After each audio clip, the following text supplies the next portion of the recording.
Hi guys, welcome to Moni media. நம்ம இன்னைக்கு யாரை பற்றி பார்க்க போகிறோன்னா, ஒரு சூப்பரான ஃபிலிம் டைரக்டர், ப்ரொடியூசர், ஆக்டர், கோரியோகிராஃபராக பல திறமைகளை கொண்ட நம்ம பிரபுதேவா அவர்களை பற்றி தான் பார்க்க போகிறோம். அதாவது இவர் ப்ரொடியூஸ் பண்ண படங்களை பற்றி தான் பார்க்க போகிறோம். முதல்ல இவருடைய பர்சனல் லைஃப்பை பற்றி பார்க்கலாம். இவர் பிறந்ததுன்னு பார்த்தீங்கன்னா, இவர் ஏப்ரல் 3, 1973 தான் பிறந்தார். இவர் மைசூரில் உள்ள ஒரு கன்னடா குடும்பத்தில் மூகூர் சுந்தர் அப்புறம் மாதேவ் அம்மா இவங்களுக்கு மகனாக பிறந்தார். இவர் ராமலத்தை கல்யாணம் பண்ணிக்கிட்டாரு. அதுக்கப்புறமா இவருடைய மனைவி லத்தான்னு அவங்க பேரை மாற்றி வச்சுக்கிட்டாங்க. இவங்களுக்கு 3 பசங்க இருக்காங்க. ஆனால் இவங்களின் மூத்த மகன் 2008 13 வயசு இருக்கும்போது கேன்சரால இருந்துட்டாரு. பிரபுதேவா நயன்தாராவோட லிவிங் டுகெதர்ல இருந்ததுனால அவர் மனைவியை டைவர்ஸ் பண்ணணும் அப்படின்ட்டு நினைச்சிருக்காரு. ஆனா அவங்க மனைவி லதா டைவர்ஸுக்கு ஒத்துக்கல. பிரபுதேவாவுக்கு டைவர்ஸ் கொடுக்க மாட்டேன் அப்படின்ட்டு உண்ணாவிரத போராட்டத்துல இருந்திருக்காங்க. நயன்தாராவுக்கு எதிராக பல பெண்கள் அமைப்பு போராட்டத்தை நடத்தியிருக்காங்க. அவங்களுடைய உருவ பொம்மையை எரிச்சிருக்காங்க. அதுக்கப்புறமா 2011 லதாவுக்கும் பிரபுதேவாவுக்கும் டைவர்ஸ் ஆயிருச்சு. அதுக்கப்புறமா 2012 பிரபுதேவாவுடன் சில விஷயத்துல ஒத்து போகாததுனால நயன்தாரா பிரபுதேவாவை பிரேக்கப் பண்ணிட்டாங்க.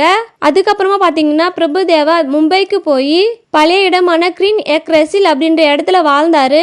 பிரபுதேவாவின் அம்மா மாதேவம்மா மைசூர்ல இருந்து சுமார் 17 கிலோமீட்டர் 11 மைல் தொலைவில் உள்ள ஒரு கிராமத்தை சேர்ந்தவங்க. அவருக்கு தூரா அப்படின்ற இடத்துல சொந்த இடமும் இருக்கு. மே 2020 இந்தியாவில் COVID-19 ஊரடங்கு உத்தரவு போட்டு இருந்தாங்க. அந்த டைம்ல மும்பையை சேர்ந்த பிசியோதெரபிஸ்டான இமானிய 47 வயசுல 2ஆவதா கல்யாணம் பண்ணிக்கிட்டாரு. அவருக்கு 4ஆவது ஒரு பெண் குழந்தை பிறந்துச்சு. அடுத்தது இவர் எப்படி சினிமா துறைக்கு வந்தாருன்னு பாத்தீங்கன்னா, இவர் தமிழ், தெலுங்கு, ஹிந்தி, மலையாளம் அப்புறம் கன்னடம் இந்த மொழிகள் எல்லாம் படத்துல நடிச்சிருக்காரு. இவரோட 30 ஆண்டு வாழ்க்கையில இவர் பிரபலமான டான்ஸ் மாஸ்டர் அப்படின்னு நம்ம எல்லாருக்குமே தெரிஞ்ச விஷயம்தான். அதுக்கப்புறமா சில முக்கியமான தமிழ் படத்துல நடிச்சிருக்காரு. எடுத்துக்காட்டா சொல்லணும்னா 1986 மௌன ராகம் அப்படின்ற படத்துல பனிவிலும் இரவு அப்படின்ற பாட்டுல புல்லாங்குழல் வாசிக்கும் சிறுவனா அறிமுகம் ஆனாரு. இவரு டான்ஸ் மாஸ்டரா இருந்த பிறகு பவித்ரனின் இந்து படத்துல ஹீரோவா நடிச்சு இருக்காரு. அதுக்கப்புறமா 1994 2ஆவது படமான காதலன் அப்படின்ற படத்தின் மூலமா இவருடைய தொழில் வாழ்க்கையின் திருப்பு முனையை ஏற்படுத்திக்கிட்டாரு. இந்த படத்துல இவரு ஒரு தீவிரவாதி கூட தொடர்பு இருக்கிற மாநில ஆளுநரின் மகளை காதலிக்கும் ஒரு காலேஜ் பையனா பிரபுதேவா நடிச்சிருப்பாரு. இந்த படத்துக்கு மக்களிடையே நல்ல வரவேற்பு இருந்துச்சு. இந்த படம் ஒரு பிளாக் பஸ்டர் ஹிட்டான மூவி. இந்த படத்துல பிரபுதேவா டான்ஸ் ஆடிய முக்கா புல்லா அப்படின்ற பாட்டுலையும் ஊர்வசி அப்படின்ற பாட்டுலையும் டான்ஸ் ஆடி இருப்பாரு. இவர் ஆடின டான்ஸுக்கு மக்களிடையே பாராட்ட வாங்கி இருக்காரு. அதுக்கப்புறமா 1997 மின்சார கனவு அப்படின்ற நிறைய வணிக ரீதியான வெற்றிகரமான படங்களை பிரபுதேவா நடிச்சிருக்காரு. அந்த படத்துல ஸ்ட்ராபெரி கன்னி அப்புறம் வெண்ணிலவி அப்படின்ற பாடல்களில் இவரது வேலைக்காக national film award for best choreography அப்படின்ற அவார்டை வாங்கியிருக்காரு. அதுக்கப்புறமா இவர் 1998 கமலஹாசனுடன் சேர்ந்து நடிச்ச காதலா காதலா அப்படின்ற படத்துல நடிச்சாரு. இந்த படத்துக்கு மக்களிடையே பாசிட்டிவ் ரிவ்யூ வந்துச்சு.